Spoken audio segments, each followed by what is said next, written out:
E aí, tá preparado pro Brasileirão 2018? Não perca nenhum lance do seu time favorito. Somente com o OneFootball você fica por dentro de tudo que está rolando no mundo do futebol.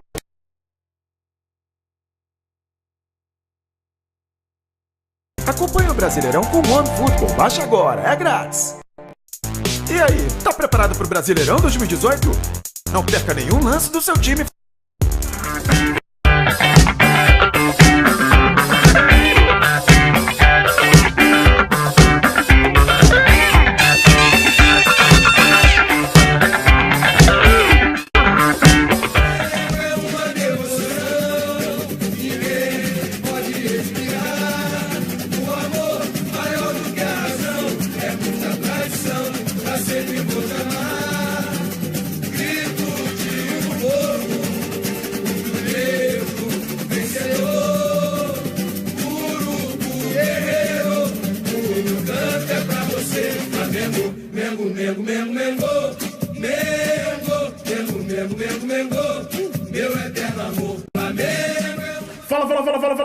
Fala, nação rubro-negra, eu sou o Fabrício Lopes, do canal Verdade em Vermelho e Preto. Boa tarde, meus amigos e minhas amigas rubro-negras. Estamos começando hoje, dia 27 de agosto de 2018, mais uma edição do nosso Jornal do Meio-Dia. Você que tá chegando agora pra papá, tá saindo do serviço, vai pegar o rango agora, é pra vocês que estão em todo o Brasil esperando esse horário do meio-dia pra poder saber alguma notícia, alguma novidade sobre o Mengão, que a gente entra ao vivo todo santo dia, a partir do meio-dia e a partir das 20 horas à noite com o Jornal do Flamengo, beleza? Então já vai chegando, sentando o dedo nesse like, já chega curtindo, compartilhe o nosso canal, chame cada vez mais flamenguistas para estarem reforçando o nosso canal junto com a gente e se inscreva.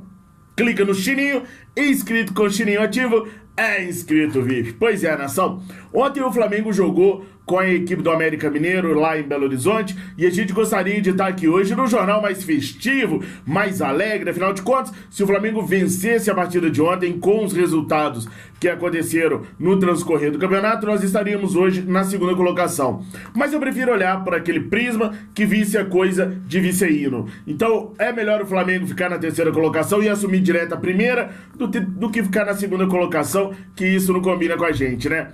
Mas que nada, a gente queria mesmo era ter vencido a equipe do América ontem. Infelizmente não deu, por motivos quais vocês já sabem.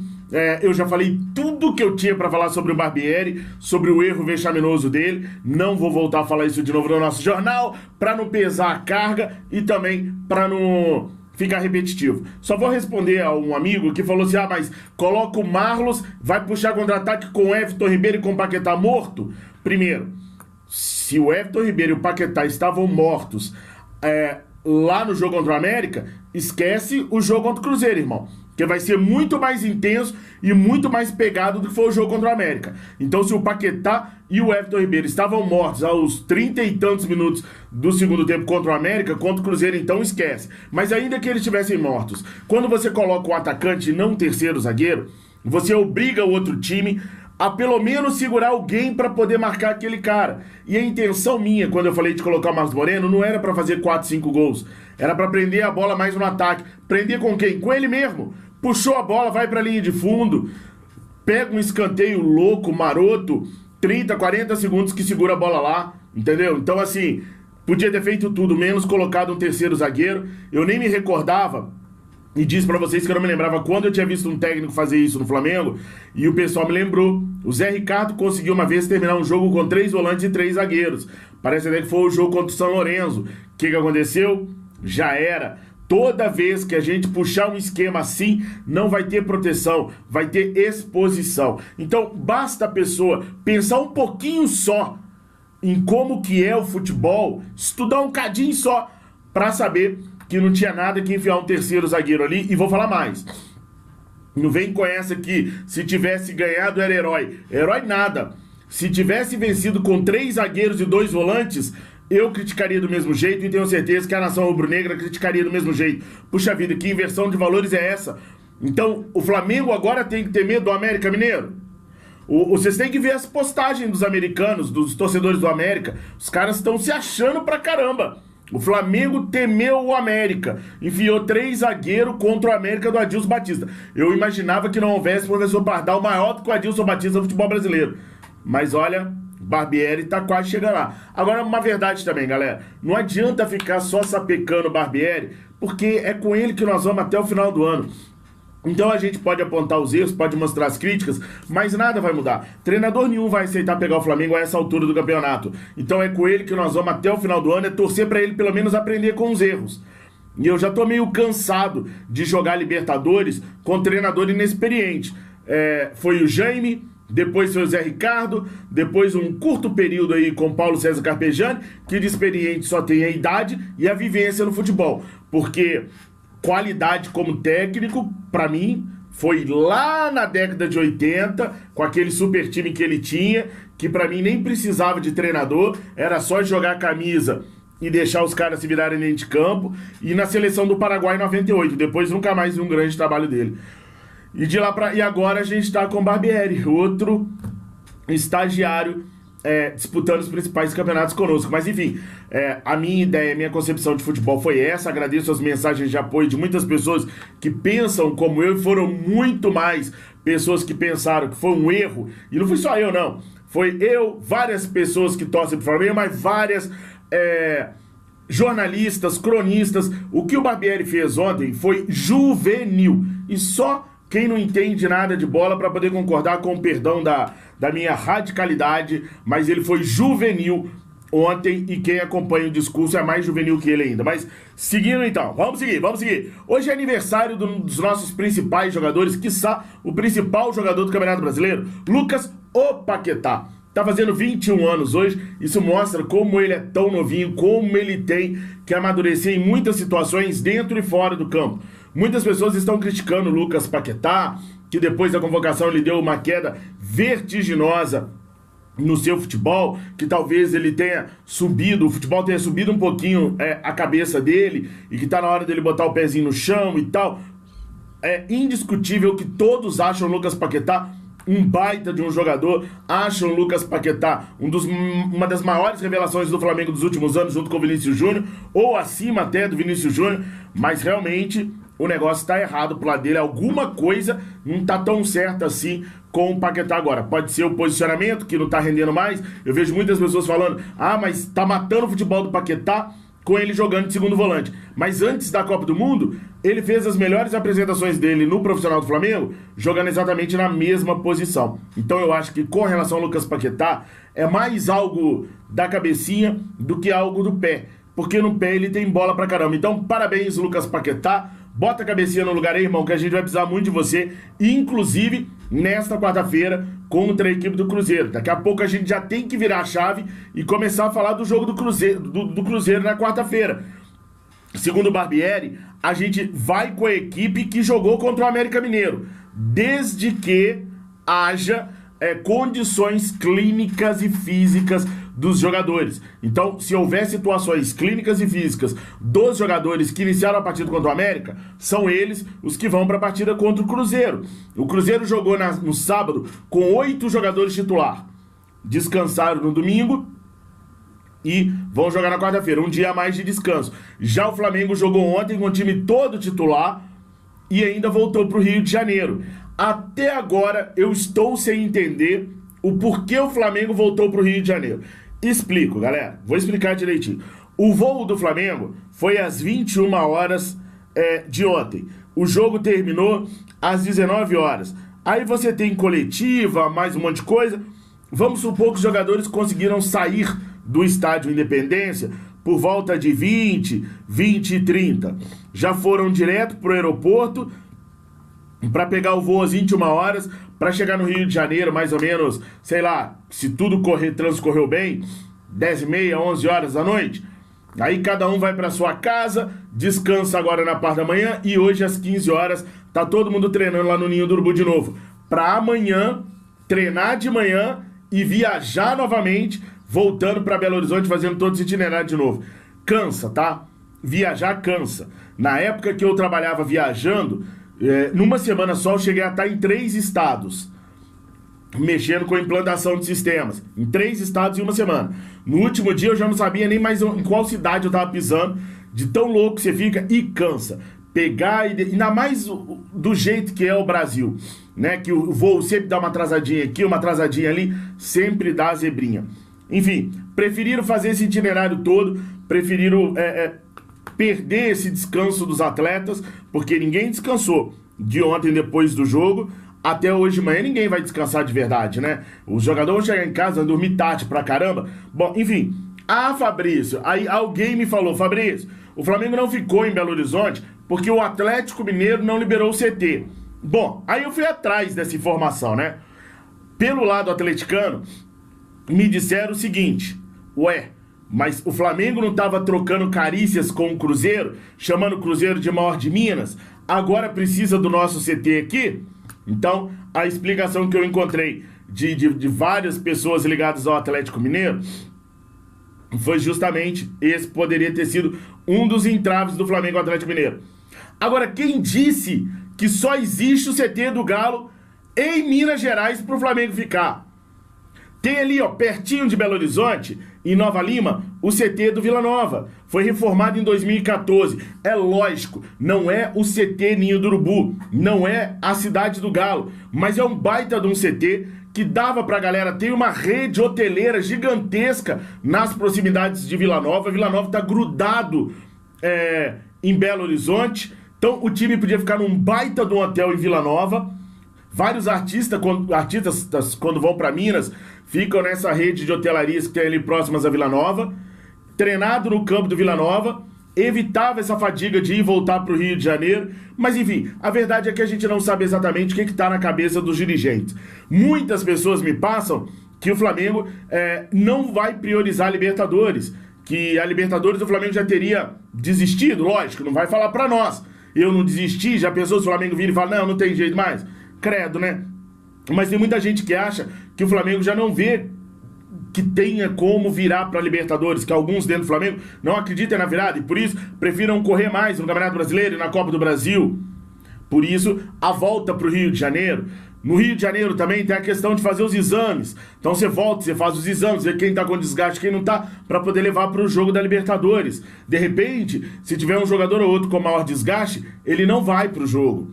Então são várias coisas que a gente só vai entender de verdade na hora que a gente vê a lista de relacionados para a partida contra o Cruzeiro. Aí a gente vai saber quais são as intenções do Flamengo de verdade, tá? E podem ficar tranquilos que eu vou contar para vocês, tintim por tintim, tudo que eu acho quando sair essa lista de relacionados pro jogo contra a equipe do Cruzeiro, tá? Agora mudando um pouquinho de pau pra cavaco, muita gente vive me perguntando, Fabrício, e o estádio do Flamengo? Vamos fazer estádio, não vamos fazer estádio? Essa gestão, ela sempre primou por querer ou por ter a esperança de um dia administrar o Maracanã. O Eduardo Bandeira de Mello vive dizendo isso, né? Seus pares todos vivem dizendo que gostariam de administrar o Maracanã. Minha opinião particular é muito difícil o Flamengo construir um estádio. Principalmente por conta da política, porque se o Flamengo constrói um estádio, não pode ser um estádio para 30 e poucas pessoas, 30 e poucas mil pessoas. Vai construir um estádio para 70, 80 mil pessoas. Faz o que com o Maracanã? O governo do estado do Rio de Janeiro não tem condições de arcar com as despesas do Maracanã. O Maracanã viraria um elefante branquíssimo, sem ter jogos lá, porque o Flamengo passaria a mandar seus jogos só no seu estádio. O Maracanã morreria. E o Maracanã não pode morrer. E aí o governo do Rio ficaria mais enclausurado ainda de dívidas pela manutenção do Maracanã. Então, eles praticamente proíbem, através de várias situações políticas, que o Flamengo consiga construir o seu estádio. São licenças, aí o Flamengo acha um terreno e os caras inventam que vai passar um viaduto por cima. Cada hora é uma coisa que eles inventam para o Flamengo não conseguir construir o seu estádio. Aí o Flamengo fica esperançoso de, numa eventual licitação, conseguir administrar o Maracanã sozinho, com a ajuda do Fluminense, enfim. Antony Garotinho, candidato a governador do Rio de Janeiro, deu entrevista ao Globo e disse que não acha justo o Flamengo administrar sozinho o Maracanã. Que o Maracanã foi construído com dinheiro do povo, vascaíno, tricolores, flamenguistas e botafoguenses. E por isso não poderia entregar o Maracanã a uma única equipe. Teria que ser feito um consórcio, como é feito hoje com o consórcio Maracanã, para então esse consórcio alugar para os clubes, o que é altamente prejudicial, inclusive para o Flamengo. Esse ano a gente tem uma média altíssima de público, bate ali 52 mil pessoas no Maracanã por jogo. Agora vai ver a renda, o que o Flamengo está tirando com isso. É sempre muito pouco. O Flamengo não pode mais viver de bilheterias. Ah, Fabrício, mas está lotando o Maracanã, sim, mas o que o consórcio mama disso daí é um absurdo. Então o Flamengo não ganha com bilheteria. O Flamengo hoje não pode contar com o ganho da bilheteria para sobreviver de jeito nenhum. E nem espera que isso aconteça. Mas as coisas poderiam ser mais equilibradas. O Anthony Garotinho ainda diz que a Lagardère, uma empresa francesa a qual o Flamengo não tem nenhuma boa ligação, pode vir a assumir no próximo ano. Então, galera, o Flamengo fica entre a cruz e a caldeirinha. O que eu acho que o Flamengo deveria fazer? Eu acho que o Flamengo deveria ir contra tudo, contra todos, achar políticos interessados em ajudar o Flamengo e construir o seu próprio estádio. Por mais que eu goste do Maracanã, por mais que eu me lembre da minha infância do Maracanã, que o Maracanã que eu frequentava na minha infância, na minha juventude, com o Maracanã de hoje, já não tem mais nada a ver, né? O Romário fala isso, que do Maracanã antigo só restou a parte de fora, que a parte de dentro nem lembra, né? Então, assim, muita coisa já mudou e eu acho que o Flamengo deveria correr para trás do próprio estádio. Ainda que dê todos esses problemas, que os caras vão fazer de tudo para impedir que o Flamengo construa o próprio estádio, porque o Flamengo é o trem pagador do Maracanã. Sem Flamengo, Fluminense não dá conta de pagar, Botafogo não dá conta de pagar, Vasco não dá conta de pagar, o Flamengo é o pagador das despesas do Maracanã. Então, ainda que a gente tenha que lutar contra tudo, contra todos, eu jamais abandonaria a ideia do estádio próprio. Todo clube grande tem que ter o seu próprio estádio, e só falta isso para o Flamengo, em termos de estrutura, se consagrar mesmo como um clube gigante, que historicamente e futebolisticamente ele já o é faz tempo. Mas a mentalidade do Garotinho, que é flamenguista, é a mesma mentalidade dos demais políticos. Então, para mim, é praticamente impossível. Eu gostaria muito, mas é praticamente impossível o Flamengo conseguir participar de uma licitação no futuro próximo aí e conseguir administrar o Maracanã sem os outros clubes, tá? E não é Flamengo e Fluminense. Teria que ser Flamengo, Vasco, Fluminense e Botafogo. Aí Vasco e Botafogo não iriam querer assumir o Maracanã junto com Flamengo e Fluminense, porque eles já têm despesa com o estádio deles. Para que eles teriam mais uma despesa? Sacou? Sendo que eles não conseguiriam encher o Maracanã como o Flamengo conseguiria. Então, esse imbróglio é complicado, mas se eu sou dirigente do Flamengo, contra tudo e contra todos, eu construiria meu estádio de 80 mil lugares, e o Maracanã, infelizmente, se não pode ser nosso, então que o dono dele arque com as despesas dele, né não? É só uma forma de pensar. Pessoal, tava um zum danado, e vai cancelar a Libertadores. Eu esperei pra falar, porque eu achei esse negócio muito estranho, sabe? Ah não, o Bruno Zuculini entrou errado lá, jogou todas as partidas estando suspenso pelo River Plate, então a Libertadores vai parar a Libertadores da América. Eu achei essa história de pausar a Libertadores da América muito esquisita, por isso que eu não vim falar nada. Eu falei, vou esperar mais um pouquinho pra ver, porque esse negócio tá errado. Se a paralisação da Copa do Mundo já enxugou o calendário sul-americano todo com relação às datas, se a Libertadores perdesse as datas que ela tem, quando ela ia remarcar as datas?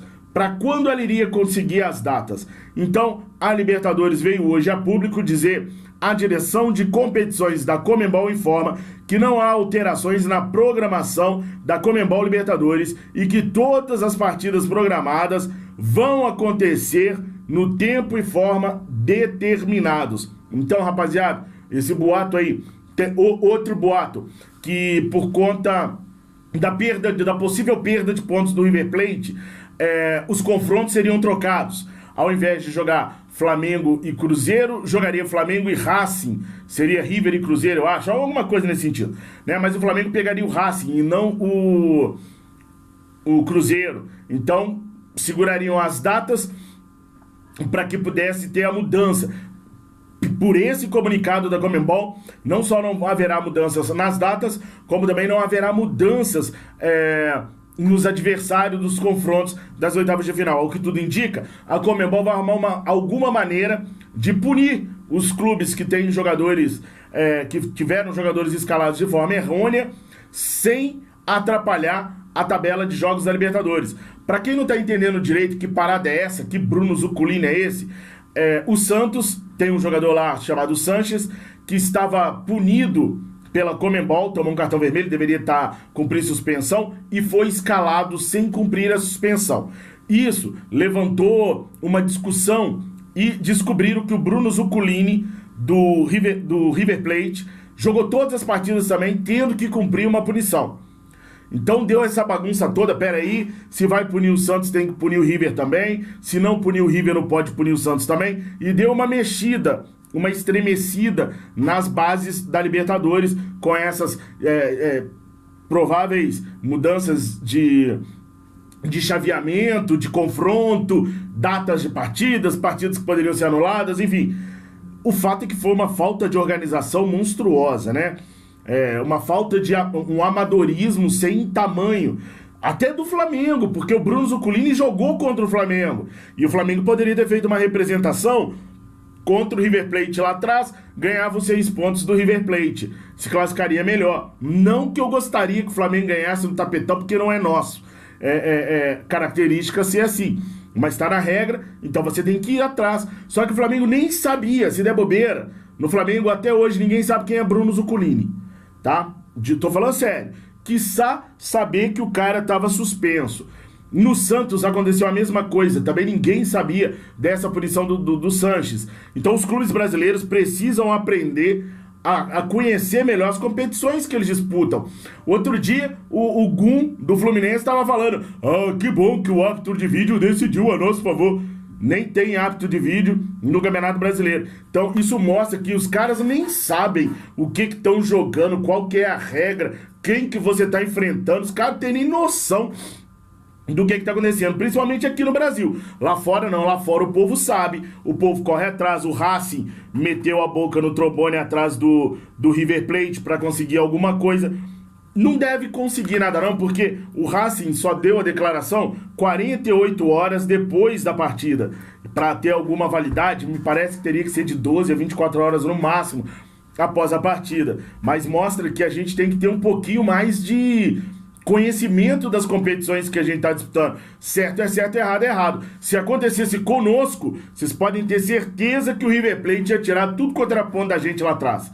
Mas tinha metido a boca no trombone 2 minutos depois que a partida começou. Então tá na hora da gente, e quando eu digo a gente, eu digo os clubes brasileiros, tá na hora de aprender que a Libertadores não é jogada só dentro de campo, é muito jogado fora de campo também. E tá na hora dos times brasileiros e do Flamengo começar a ter representatividade na CBF, na Conmebol, porque o que a CBF tá aprontando nesse Campeonato Brasileiro é brincadeira. Ontem um jogador do Ceará foi expulso porque pronunciou a palavra PORRA, se referindo a uma marcação do Bandeirinha. E vocês sabem que eu abomino palavrão totalmente. Aqui no nosso canal nós não falamos palavrões, nós não falamos xingamentos, nem ofendemos ninguém. Mas futebol lá dentro de campo, quem jogou sabe. Vai rolar palavrão, não tem como, gente. Futebol é um negócio meio complicado, mexe demais com a sua emoção. Então lá vai rolar palavrão. O cara falou PORRA para poder se referir a uma marcação do Bandeirinha, o árbitro expulsou ele. Aí você pega a leitura labial, você vê o que o Diego Souza falou pro árbitro. O Diego Souza falou palavras que eu nem conhecia pro árbitro. O Nenê fez pior o tempo todo e pros caras nada. Quer dizer, pro Nenê até teve um cartãozinho amarelo depois de muita reclamação. Mas pro Ceará não teve jogo. É cartão vermelho na hora. Na hora. E isso pra mim tá erradaço. Vocês querem ver o que tá erradaço também? Vamos dar uma olhada nessa jogada que resultou na expulsão do Gustavo Cuejá. Um escanteio a nosso favor, que o Vitinho tenta aproveitar e não consegue. Deixa eu ver se... Não dá pra pausar. O Vitinho não consegue e aí o Cuejá vai lá e segura o rapaz cometendo a falta. Vamos lá. Primeiro, por que eu não falei que a culpa foi do Vitinho? O Vitinho perde a bola lá na intermediária de ataque. Tem um campo inteiro pro Flamengo parar a jogada. Então, pra mim, o erro não é do Vitinho. Pra mim, não tem nada a ver. Não é erro do Vitinho. O Vitinho dividiu uma bola, ué. Todas as bolas que você dividir na intermediária de ataque, você vai ganhar. Everton Ribeiro perde bola ali. Diego perde bola ali. Vinícius Júnior perdia bola ali. Paquetá perde bola ali. Todo mundo perde bola ali. Então, porque o Vitinho perdeu aquela bola ali, a culpa da expulsão do Cuejá do Vitinho? Não, pra mim não é. Agora, reparem nessa imagem que tá aí agora. Quando o Cuejá faz a falta... A bola não tá indo em direção do nosso gol. A bola tá indo lá pra lateral. Tem uma determinação na arbitragem que diz assim, se for perigo iminente de gol, você dá o cartão vermelho. Pra mim não caracterizou o perigo iminente de gol, porque a bola não tá indo na direção do gol, ela vai pra lateral. Então eu acho que o árbitro, e aí nós vamos falar do árbitro de novo, que o árbitro foi Zé Mané de ter dado vermelho, porque a bola estava indo lá para a lateral e não para a direção do gol. Claro que o cara ia pegar a bola ali e ia na direção do gol, mas no que ele tinha que fazer essa curvinha, reparem que junto do Gustavo Cuejá tinham mais 3 jogadores do Flamengo. Enquanto o Robinho pega a bola, domina e vira, esses 3 jogadores do Flamengo, reparem, ó, eram 3. Cuejá, tem o René aqui embaixo e vai chegar mais 2, ó. Esses 4 jogadores do Flamengo iam cercá-lo. Então não era uma atitude exata de gol, tá? Agora tem um problema. Vocês sabem o quão fã eu sou do Gustavo Cuejá. Eu o apelidei aqui no canal de Ferrugem de Aço, né? A gente sempre chama ele Gustavo Ferrugem de Aço Cuejá. De vez em quando eu esqueço do Ferrugem e solto um ruivo. Mas vocês sabem que a gente sempre foi pró-futebol do Gustavo Cuejá. Vocês sabem que a gente vê o Gustavo Cuejá como um dos melhores jogadores do Flamengo desde que chegou ao Flamengo. O cara joga muita bola, mas eu acho que ele se precipitou nessa falta. Eu acho que o Cuejá foi juvenil nessa falta. Com todo respeito ao Gustavo Cuejá, que é um baita jogador, repito, pra mim é um baita jogador, um dos melhores do elenco do Flamengo. O Flamengo com o Cuejá é um, sem o Cuejá é outro. Sou fãzaço do Cuejá, mas pra mim ele foi juvenil aí. Ele não precisava ter segurado, ele estava muito em cima do jogador, ele poderia ganhar desse jogador na corrida, ele poderia dar uma ombrada nesse jogador, ele poderia cercar esse jogador, e ainda tinha mais 3 para chegarem nele. Então eu acho que nessa jogada o Cuejá deu mole, o Cuejá foi juvenil, tá? Olha lá, olha, ele foi juvenil. Ele poderia ter cercado, poderia ter cortado o caminho. Enquanto o jogador vai buscar a bola, ele vem pra cá, porque o jogador vai ter que encontrar ele de frente, né? E no que ele vem pra cá, ele já impede. Eu tô fazendo fora da câmera. A bola foi pra lá, o jogador ia pra lá. O Cuejá veio atrás dele e fez a falta. Se o Cuejá, ao invés de vir atrás dele, o Cuejá vem pra cá, o jogador pega a bola e encarar o Cuejá de frente, com mais 2 jogadores do Flamengo chegando pra poder ficar atrás do Cuejá. Então eu acho que o Cuejá, infelizmente, nessa jogada, ele foi juvenil e acho que o árbitro foi rigoroso demais. O cartão amarelo ali tava de bom tamanho, não precisava ser o vermelhão, não. Mas o Cuejá, infelizmente, foi mesmo juvenil nessa daí. E aí, galera, seguinte, vocês sabem que o Jornal do Meio-Dia ele é mais corridinho por conta do compromisso de levar as minhas meninas na escola, né? Então, os próximos jogos do Mengão são dia 2/9, Flamengo e Ceará. Pera aí, calma. Dia 29/8, Cruzeiro e Flamengo, porque eu separei. Em cima tá os do Campeonato Brasileiro, embaixo, Copa do Brasil e Libertadores. Então o próximo compromisso é dia 29, conhecido como quarta-feira, contra a equipe do Cruzeiro. Nós vamos fazer a nossa transmissão ao vivo, tá bem aqui de baixo, ó. A partir das 20h50 a gente já vai estar ao vivo aqui pra estar com vocês. Depois, o Flamengo vai enfrentar o Ceará em casa, pega o Internacional lá em Porto Alegre, pega a Chapecoense no Maracanã, depois pega o Corinthians pelo primeiro jogo dia 12 na Copa do Brasil, e no dia 15 enfrenta o Vasco lá em Brasília. Brasília que tem o recorde de público do Campeonato Brasileiro numa partida justamente do nosso Mengão queridão. Então o Flamengo precisa vencer essas partidas, precisa vencer bem essas partidas se quiser se manter vivo nas 3 competições: Libertadores, Copa do Brasil e Campeonato Brasileiro. Pessoal, vou me despedindo de vocês e à noite, às 20 horas, com mais tempo, a gente repercute tudo mais sobre o Mengão queridão. Nada de desânimo. Aliás, eu tenho até gostado do comportamento da torcida, tá? A torcida parece que acordou. Não tem ninguém feliz com o empate contra o América Mineiro. Sensacional. Parabéns a nós outros torcedores flamenguistas que estamos acordando para a vida e podemos cobrar essa equipe da maneira certa de cobrar para que ela dê o resultado lá na frente. Ninguém abandonou o Flamengo e isso é sensacional. Nada de desânimo, galera. Ontem foi osso, mas quarta-feira a gente precisa estar inteiraços, porque quarta-feira é pela honra e pela glória, para passarmos as quartas de final da Libertadores da América. Bom almoço para todos vocês, fiquem com Deus. Tem treino hoje às 15 horas, então não percam às 20 horas do Jornal do Flamengo, porque eu vou trazer tudinho do treinamento do Mengão, tudinho do que se falou hoje, durante a tarde, do nosso Mengão queridão. Valeu? Bom almoço, boa segunda-feira para todos vocês. Fiquem com Deus. Saudações rubro-negras. Simbora. Não esquece do like, não. Fui!